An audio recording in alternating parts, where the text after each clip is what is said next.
বক্তব্যের শুরুতে অনেককে স্মরণ করে আমরা ৩৬ জুলাইয়ে এই জুলাইতে যারা আহত হয়েছে ১৭ বছর ধরে যারা নির্যাতিত নিপীড়িত হয়েছে তাদেরকে স্মরণ করতে আমরা লজ্জা পাই। মাননীয় স্পিকার, তাদেরকে মুখ দেখানোর আমাদের জায়গা নাই, আমরা তাদেরকে কিছুই দিতে পারি নাই। আমরা একটা কাঠামোগত পরিবর্তনের জন্য আমরা আজকে এই সংস্কার, আমাদের কাঠামোগত পরিবর্তনের জন্য আজকে আপনাদের এই লড়াইটা ছিল, এই সামগ্রিক হাউজের লড়াই ছিল। আমি চ্যালেঞ্জ করে বলতে পারি, যদি 2009, 10, 11, 12, 13, 14 সালে আমি সংসদে বসে কিছুক্ষণ আগে আমি 2009 সাল পরবর্তী থেকে 12 সাল পর্যন্ত যেই সংসদের যে বিতর্কগুলো ছিল আমি বিতর্কগুলো পড়ার চেষ্টা করছিলাম। মাননীয় স্পিকার, যদি আজকে এটা 2014 সালের সংসদ হতো আর যে সংস্কার প্রস্তাবগুলো এই পাশ থেকে দেওয়া হয়েছে, ঐকমত্য কমিশন থেকে দেওয়া হয়েছে, এই সংসদের একজনকেও খুঁজে পাওয়া যেত না যে এই সংস্কারের বিরুদ্ধে অবস্থান নিত। আজকে মানবাধিকার কমিশনকে ল্যাপস করে দেওয়া হয়েছে। মানবাধিকার কমিশনকে ল্যাপস করা হয়েছে, বারবার করে বলা হচ্ছে আরো শক্তিশালীভাবে মানবাধিকার কমিশন নাকি উত্থাপন করা হবে। আজকে পুলিশ সংস্কার কমিশন, আজকে অর্ডিন্যান্স সেখানে বাতিল করে দেওয়া হয়েছে, বলা হচ্ছে আরো পুনর্বিবেচনা সাপেক্ষে সেখানে এই সংসদ উত্থাপন করা হবে। মাননীয় স্পিকার, যদি সেটাকে সবকিছুই তো সংশোধনের মধ্য দিয়ে যাচ্ছে, যদি এটা নিয়তটা যদি সহি থাকতো, ওয়েল ইন্টেনশন যদি থাকতো, এই অর্ডিন্যান্সটাকে এখানে গ্রহণ করে পরবর্তীতে কিন্তু সংশোধন করা যেত। মাননীয় স্পিকার, মাননীয় সদস্য, আপনার সময় 2 মিনিট বাড়িয়ে দেওয়া হলো, 2 মিনিটে শেষ করুন। থ্যাংক ইউ মাননীয় স্পিকার। মাননীয় স্পিকার, আজকে সরকারি দল বিরোধী দল, এই সরকারি দল এবং বিরোধী দল একটা আপেক্ষিক বিষয়। আপনারা এই পাশে ছিলেন, এখন সময়ের পরিক্রমায় পাশে গিয়েছেন, আমরা এই পাশে আছি। যদি জনগণ চায়, আমরা যদি মানুষের ম্যান্ডেট নিয়ে এগিয়ে যেতে পারি, তাহলে সময়ের পরিবর্তনে এই সিট পরিবর্তন হবে।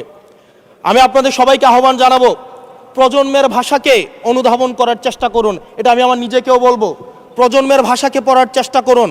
আমাদের প্রধানমন্ত্রী যিনি আছেন, মাননীয় প্রধানমন্ত্রী, ওনার সন্তান যেই প্রজন্মের, আমরা একই প্রজন্মের, আমাদেরকে ধারণ করার চেষ্টা, আমি চাইবো আপনারা সবাই আমাদেরকে ধারণ করার চেষ্টা করবেন। বিএনপির নয়, কেবল জামাতের নয়, কেবল এনসিপির নয়, বাংলাদেশের মানুষের স্বার্থ, বাংলাদেশের মানুষের আকাঙ্ক্ষা, বাংলাদেশের মানুষের স্বপ্ন বাস্তবায়ন যেন আমরা করতে পারি। মাননীয় স্পিকার, এই চেয়ার আমি অনুধাবন করতে পারছি জনগণ বিচ্ছিন্নতা তৈরি করে। এই সংসদে বসে, এসি রুমে বসে, এসি গাড়িতে চলে, মিনিস্ট্রির এসিতে বসে, বাসার মধ্যে 24/7 আনইন্টারাপ্টেড ইলেকট্রিসিটির মধ্যে থেকে জনগণের সমস্যা বোঝা যায় না। এই জন্য এই সংসদে যখন আমরা দাঁড়াই, আমরা জনগণের সমস্যা অনুধাবন করতে পারি না। আমরা এই সংসদে বসে যদি আমরা লোডশেডিংয়ে আমরা খুঁজি, এই সংসদে বসে লোডশেডিং পাওয়া যাবে না, এই সংসদে বসে জনগণের সমস্যা পাওয়া যাবে না, এই সংসদে বসে সব কিছুকেই। মাননীয় স্পিকার, আমরা যে এই বাংলাদেশের সবচেয়ে সুবিধাভোগী মানুষের মধ্যে এই সংসদে যারা বসে আছি, বাংলাদেশের সবচেয়ে ফেসিলিটেড মানুষের মধ্যে আমরা অন্যতম। মাননীয় স্পিকার, আমাদের জনগণের কাছে যেতে হবে, জনগণের আশাগুলোকে, সময়গুলোকে, স্বপ্নগুলোকে আমরা রাজনৈতিক ভাষার মধ্য দিয়ে, কর্মসূচির মধ্য দিয়ে সেগুলোকে বাস্তবায়নের জন্য আমাদের সবাইকে সমন্বিতভাবে, ঐক্যবদ্ধভাবে কাজ করার প্রয়াস আমাদেরকে থাকতে হবে। আবার যদি আমরা বিভাজনের রাজনীতিতে যাই, তাহলে সেখান থেকে বিএনপি বেনিফিটেড হবে না, এনসিপি বেনিফিটেড হবে না, জামাতে ইসলামী বেনিফিটেড হবে না, সেইখান থেকে বেনিফিটেড হবে আমরা জুলাইতে যাদেরকে আমরা পরাজিত করেছি, তারা বেনিফিটেড হবে। মাননীয় স্পিকার, ধন্যবাদ। ওকে, লাস্ট মিনিট। সেজন্য আজকে এই সংসদে আমাদের একটা ন্যাশনাল এগ্রিমেন্টের দিকে যেতে হবে।